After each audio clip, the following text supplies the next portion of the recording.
Assalamu alaikum student mathematics 4024. Welcome to Maths Guru. I hope you all are fine. I am fine too. Alhamdulillah. Students, I hope आप सबकी mid year exams की preparation जो है वो काफ़ी अच्छी चल रही होगी।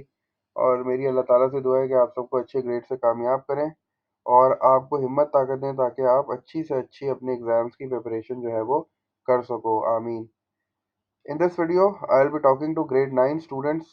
और इस वीडियो को मैंने नाम दिया है मीडिया टॉक्स ग्रेड 9 पेपर 1। इसका मतलब है कि भाई हम सिर्फ पेपर 1 की बात करने वाले हैं इस वीडियो में। पेपर 1 से रिलेटेड मेरे पास एक क्वेश्चन काफ़ी बार आया है और मुझसे ये पूछा गया था कि सर पेपर 1 के टॉपिक्स बता दें कि पेपर 1 में कौन से टॉपिक्स आते हैं और पेपर 2 में कौन से टॉपिक्स आते हैं। तो भाई बुरी खबर ये है आप लोग के लिए कि भाई मैथ्स में P1 और P2 के टॉपिक्स जो है ना वो अलग अलग नहीं होते। सारे टॉपिक्स P1 के भी होते हैं, सारे टॉपिक्स जो है वो P2 के भी होते हैं।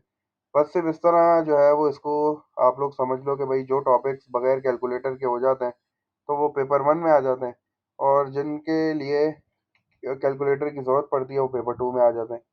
तो मेरे पास जो है वो आपका सिलेबस है, ठीक है। इसमें क्लियरली मेंशन है कि भाई पेपर 1 जो है वो आपका 2 आवर्स का है और उसके मार्क्स जो हैं वो 75 मार्क्स हैं। चूँकि ये आपका मिड ईयर एग्ज़ाम है, आप जो है वो मतलब सीआई की के पैटर्न पे पहली बार पेपर दे रहे हो, इसीलिए इसके मार्क्स जो है वो 75 है, वरना आपके पास जो ओरिजिनल मार्क्स होते हैं वो 100 होते हैं, आपको पता है ये बात।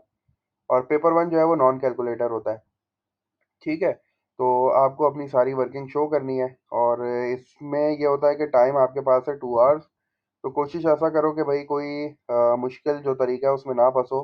अगर कोई क्वेश्चन स्टक हो जाता है उसके मार्क्स देखो, अगर 1-2 मार्क्स का है तो उसको छोड़ के फिलहाल आगे बढ़ जाओ। क्योंकि ऐसा ना करना कि 1-2 मार्क्स के चक्कर में जो है वो आप अपना आधा घंटा जो है वो ज़ाया कर रहे हो, क्योंकि आपके पास सिर्फ 2 आवर्स हैं और 2 आवर्स में आपको पूरा पेपर कंप्लीट करना है। अगर मैं मिड ईयर एग्जाम्स की बात करता हूँ तो आपका जो पेपर 1 है उसमें कम से कम 25 क्वेश्चंस होंगे, 24 टू 25 आपके क्वेश्चंस आएंगे। और हर क्वेश्चन जो है वो एक एक दो दो 3 नंबर का मैक्सिमम होता है, 4 मार्क्स का मैक्सिमम क्वेश्चन आता है पेपर 1 में। और ज़्यादातर जो क्वेश्चंस होते हैं वो 1 और 2 मार्क्स के ही होते हैं। तो फिर यही है कि जिसमें स्टक हो आगे आगे जो है वो बढ़ जाओ, उस क्वेश्चन को छोड़ दो। आपके पास ये होता है कि आपको थोड़ा सा अपनी जगह भी मैनेज करनी होती है पेपर 1 में। तो पेपर 1 चूँकि नॉन कैलकुलेटर होता है ना, इसलिए इसमें बच्चा ज़्यादा पैनिक करता है। तो इसीलिए जो है वो अपनी कॉपी को अच्छी तरीके से जो है ना वो मतलब उसमें कॉलम्स बना लो। और पेंसिल से सॉल्व ना करो तो बेहतर है भाई, डायरेक्ट ही पेन से सॉल्व करो। लेकिन अगर आपको लगता है कि मुझसे बहुत जो है वो पेपर ख़राब हो जाएगा तो फिर पेंसिल अगर आप सॉल्व करते भी हो तो लाज़मी उस पे जो है वो आउटलाइन आपकी पेन की होनी चाहिए, वरना आपको मार्क्स नहीं मिलते। ठीक है।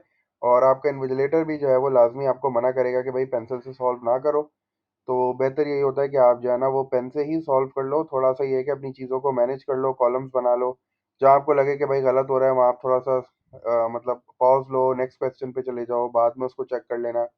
और पेपर एक बार करने के बाद भाई लाजमी उसको चेक करना, क्योंकि समटाइम्स ऐसा होता है कि चूंकि ये पेपर 1 है, कैलकुलेटर तो है नहीं, तो आप इसमें प्लस माइनस की गलतियाँ कर देते हो। तो जल्दी से टॉपिक्स की बात कर लेते हैं।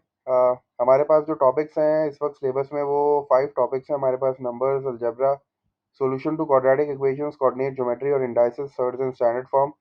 अगर इस 5 टॉपिक्स में तुम मुझसे पूछते हो ना तो P2 के जो टॉपिक्स हैं ना वो सिर्फ ये 2 हैं: बाय यूजिंग क्वाड्रेटिक फार्मूला और ये word problems involving quadratic equations.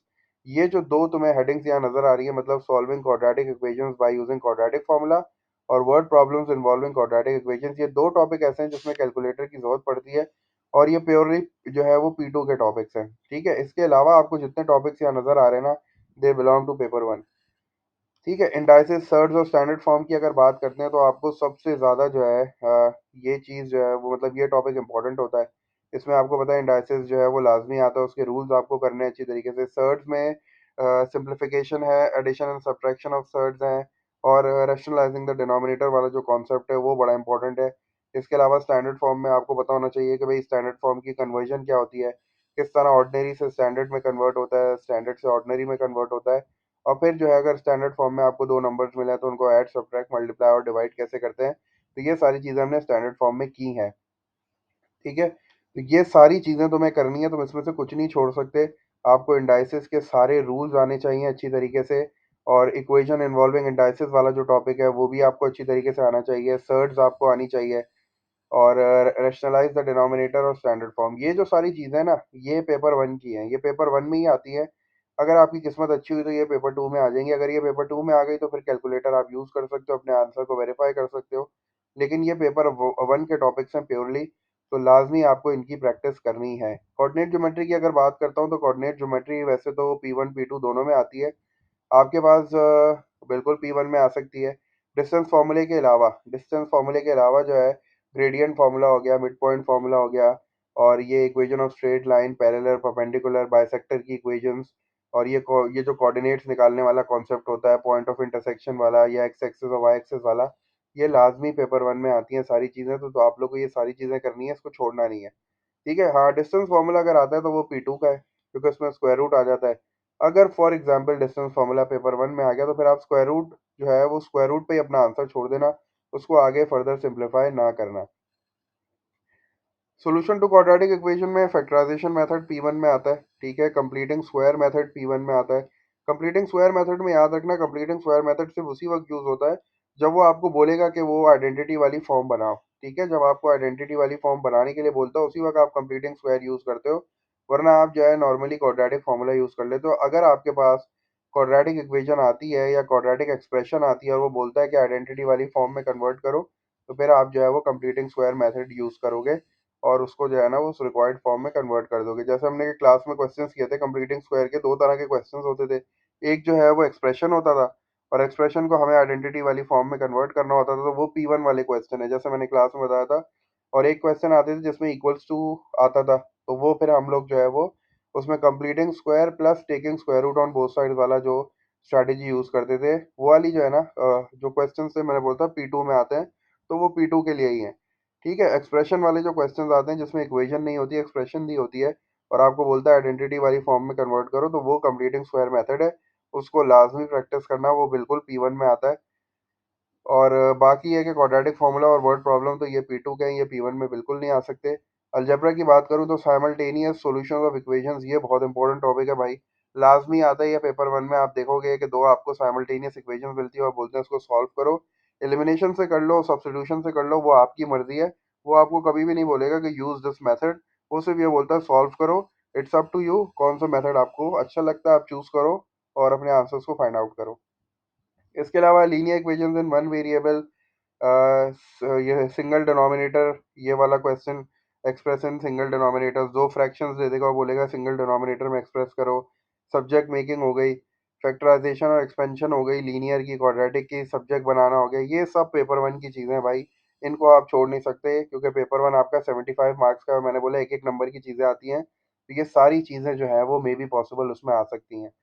सबसे इंपॉर्टेंट टॉपिक जो पेपर वन का है ना वो नंबर्स है। नंबर्स में क्या क्या चीज़ें आती हैं भाई? नंबर्स में डेसिमल मल्टीप्लिकेशन, डेसिमल डिवीजन हो गई, फ्रैक्शंस का एडिशन सब्ट्रैक्शन हो गया, फ्रैक्शंस की डिवीजन हो गई, बॉड मास हो गया। तो ये सारी चीज़ें आपको करनी है। फिर उसके बाद रेशियो, रेशियो भी हो सकता है बिल्कुल। सिग्निफिकेंट फिगर्स बहुत इंपॉर्टेंट है। एस्टिमेशन, एस्टिमेशन का मतलब होता है राउंडिंग ऑफ। जैसे मैं आपको जो है वो एक नंबर दे दूं और बोलूं कि भाई इसमें 5 डेसिमल प्लेसेस हैं, आप इसको जो है वो 3 डेसिमल प्लेसेस तक राउंड ऑफ करो, तो ये एस्टिमेशन कहलाती है। अच्छा, एस्टिमेशन में अगर आप देखोगे तो कुछ क्वेश्चंस ऐसे भी आते हैं कि वो आपको पूरा सॉल्व करने के लिए देता है और बोलता है कि भाई इसकी ना एक रफ वैल्यू लेके आओ। ठीक है, मतलब राउंड ऑफ करके एक रफ वैल्यू लेके आओ। तो एस्टिमेशन के इस तरह के क्वेश्चंस हैं, इनकी भी प्रैक्टिस करना। परसेंटेज सिंपल हो गई। ठीक है, सिंपल परसेंटेजेस के जो क्वेश्चंस होते हैं वो एलसीएम एचसीएफ हो गया। एलसीएम एचसीएफ में आपको पता है वो आपको दो नंबर्स का एलसीएम एचसीएफ भी दे सकता है या आपको वर्ड प्रॉब्लम भी दे सकता है। तो वर्ड प्रॉब्लम्स की भी थोड़ी सी प्रैक्टिस कर लेना कि भाई एलसीएम की वर्ड प्रॉब्लम्स में क्या क्या वर्ड्स यूज होते हैं, एचसीएफ की जो वर्ड प्रॉब्लम आती है उसमें क्या क्या वर्ड्स यूज होते हैं। और इसके अलावा रिकरिंग डेसिमल हो गए, फ्रैक्शंस हो गए। ठीक है, तो ये प्लेस वैल्यू भी आती है इसमें। समटाइम्स इसमें इस तरह के क्वेश्चंस भी आते हैं जिसमें ऑर्डरिंग करनी होती है, मतलब ग्रेटर नंबर, सबसे छोटा नंबर सबसे पहले, उसके बाद उससे बड़ा नंबर। तो ये ऑर्डरिंग वाले क्वेश्चंस भी जो है ना ये पेपर वन में आते हैं। पेपर वन की प्रैक्टिस तुम जो है वो पास पेपर से करो तो ज़्यादा बेहतर है, क्योंकि नंबर्स का जो टॉपिक है ना वो टॉपिकल पास पेपर्स अगर आपके पास है ना, तो टॉपिकल पास पेपर्स में जब आप नंबर्स के टॉपिक पे जाओगे ना, ये पहला टॉपिक होता है सबसे। इसके अंदर जो है ना रीसेंट क्वेश्चंस जो आपको दिखते हैं ना थोड़े से, वो सॉल्व कर लो। जैसे मैंने आपको बता रहा हूँ ना, decimal addition, decimal subtraction, BODMAS हो गया, ratio, significant figures, LCM HCF. तो पास पेपर से इसकी प्रैक्टिस कर लोगे ना तो आपकी तैयारी बहुत अच्छी हो जाएगी। वरना ये कि चैनल पे काफ़ी सारी वीडियोज़ हैं जिसमें मैंने पेपर वन के क्वेश्चन सॉल्व किए हैं। तो वो वाली वीडियोस भी आप देख सकते हो, उससे भी आपकी बहुत अच्छी प्रिपरेशन हो जाएगी। बाकी ये नॉन कैलकुलेटर है भाई, तो थोड़ी सी इसकी प्रैक्टिस जो है वो ज़्यादा करनी पड़ेगी आपको, और थोड़ा सा सुकून से जो है वो ये काम करना है। चूँकि 75 मार्क्स है, ठीक है, मार्क्स जो है वो ज़्यादा ही हैं, और टाइम भी आपके पास जो है वो सफिशिएंट है, 2 घंटे में आराम से पेपर हो जाता है। तो wish you guys all the best. ठीक है, आई होप तुम लोग की क्वेरीज जो है वो अब क्लियर हो गई होंगी। इसके अलावा भी अगर कोई क्वेश्चन है तो ज़रूर मुझसे पूछना, मैं इंशाल्लाह ज़रूर रिस्पॉन्ड करूँगा। बाकी मैं कोशिश करूँगा कि थोड़ा सा P2 से भी रिलेटेड इन्फॉर्मेशन तुम लोग के साथ शेयर करूँ। ठीक है, तो all the best for your examinations. और मैंने बता दिया कि चैनल पे काफ़ी सारी पेपर वन की वीडियोस हैं, अगर आपको देखनी है वो, मैंने पूरा पेपर वन का एक प्लेलिस्ट बनाया हुआ है। तो वो प्लेलिस्ट को ओपन कर लो, उसमें से जो रिक्वायर्ड वीडियोस आपको लगता है कि आपके काम की हैं तो वो देख लो, इंशाल्लाह आपको फ़ायदा होगा। बाकी ये कि प्रिपरेशन करते रहो, प्रैक्टिस करो, ज़्यादा से ज़्यादा मैथ्स नीड्स प्रैक्टिस, ऐसे नहीं आती मैथ्स। ठीक है, तो wish you guys all the best. अल्लाह हाफ़िज़।